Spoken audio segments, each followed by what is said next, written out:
Sebelum kita memasuki ke materi, kita harus mengetahui dulu apa itu perbedaan strategi, metode, dan teknik. Jadi, strategi adalah perencanaan yang mencakup rangkaian kegiatan yang disusun dalam upaya mencapai tujuan pendidikan. Kemudian metode adalah cara yang digunakan untuk memahamkan siswa tentang materi pembelajaran dan mencapai tujuan pembelajaran. Dan selanjutnya teknik ialah cara yang digunakan untuk mengimplementasikan metode yang telah ditentukan tadinya. Nah, kita masuki ke materi yang A, yakni strategi identifikasi kebutuhan belajar.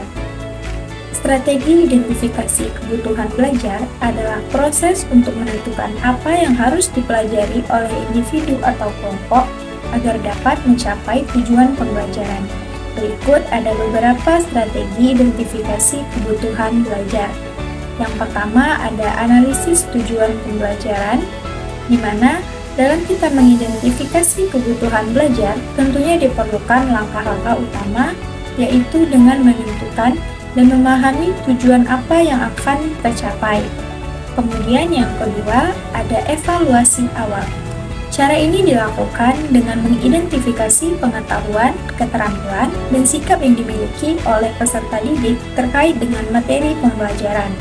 Dan yang ketiga, ada konsultasi dengan stakeholder. Dilakukan dengan melibatkan berbagai pihak seperti siswa, orang tua, guru, atau pakar bidang untuk mendapatkan sudut pandang kebutuhan belajar bagi peserta didik. Dan yang keempat, ada analisis GAP, di mana kita membandingkan antara tujuan pembelajaran dengan hasil evaluasi awal untuk mengidentifikasi kesenjangan dalam pengetahuan dan keterampilan. Kelima, ada prioritas kebutuhan, di mana kita menentukan kebutuhan belajar yang paling penting dan relevan untuk diprioritaskan dalam pembelajaran. Dan yang keenam, ada pengembangan perencanaan pembelajaran. Kita menggunakan hasil identifikasi kebutuhan belajar untuk merancang rencana pembelajaran yang sesuai dengan kebutuhan peserta didik, termasuk kepemilikan strategi yang tepat. Dan yang terakhir ada evaluasi dan pengulangan. Setelah pelaksanaan pembelajaran, kita melakukan evaluasi kemajuan peserta didik dan identifikasi apakah kebutuhan belajar sudah terpenuhi. Dan kita melakukan pengulangan proses identifikasi kebutuhan belajar untuk memastikan efektivitas pembelajaran. Kemudian kita masuki materi yang B, yakni metode identifikasi kebutuhan belajar. Metode identifikasi kebutuhan belajar adalah proses yang penting untuk menentukan kebutuhan belajar peserta didik. Berikut metode yang dapat digunakan untuk mengidentifikasi kebutuhan belajar. Yang pertama, yakni dengan melakukan observasi. Kita mengamati peserta didik saat mereka belajar atau melakukan tugas tertentu agar dapat memberikan wawasan tentang kebutuhan belajar mereka. Dan yang kedua, kita melakukan wawancara dengan peserta didik untuk mendengarkan langsung apa yang dibutuhkan, diharapkan, dan dialami mereka selama proses belajar mengajar.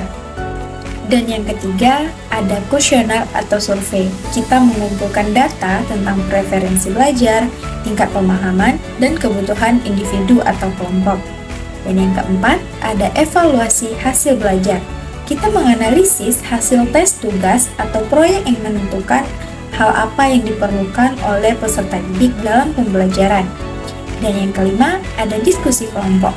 Kita berdiskusi langsung dengan kelompok yang sama atau sejenis untuk mendengarkan pandangan dan pengalaman mereka dalam hal belajar. Dan yang terakhir atau yang keenam, ada penggunaan teknologi. Kita melacak penggunaan teknologi seperti platform pembelajaran online untuk mencapai wawasan tentang kebutuhan belajar. Dan selanjutnya materi yang terakhir atau materi yang C, yakni teknik identifikasi kebutuhan belajar. Teknik identifikasi kebutuhan belajar dapat dilakukan dengan beberapa cara seperti berikut. Yang pertama yakni pengamatan langsung. Kita mengamati langsung peserta didik saat mereka terlibat dalam proses pembelajaran. Ini dapat memberikan informasi tentang tingkat keterlibatan, pemahaman, kemampuan, dan kebutuhan belajar peserta didik. Kemudian yang kedua, kita melakukan wawancara dengan peserta didik untuk mendapatkan informasi lebih lanjut tentang minat, kebutuhan, dan preferensi mereka dalam kegiatan belajar.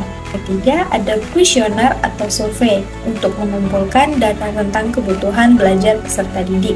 Kuesioner ini mencakup tentang pertanyaan tentang minat, tujuan belajar, gaya belajar, dan kesulitan yang dialami peserta didik. Kemudian yang keempat, ada tes dan asesmen. Tes dan asesmen ini dilakukan untuk mengukur pemahaman, kemampuan, dan kebutuhan belajar peserta didik. Tes-tes ini biasanya mencakup soal pilihan ganda, pertanyaan esai atau berupa tugas proyek. Dan yang kelima, ada analisis hasil belajar sebelumnya. Kita melihat nilai, laporan, atau catatan hasil belajar peserta didik. Analisis ini dapat memberikan informasi tentang kekuatan dan kelemahan peserta didik dalam hal belajar. Keenam, ada kolaborasi dengan orang tua atau wali murid. Mereka dapat memberikan perspektif tentang hubungan, kebutuhan, karakteristik pelajar peserta didik. Dan yang terakhir, ada tinjauan literatur dan sumber daya. Dengan membaca literatur, pedoman, buku teks, dan sumber daya lainnya yang relevan untuk mendapatkan pemahaman tentang kebutuhan belajar peserta didik. Nah, itu tadi materi tentang strategi, metode, dan teknik identifikasi kebutuhan belajar yang dapat saya sampaikan. Sekian, terima kasih.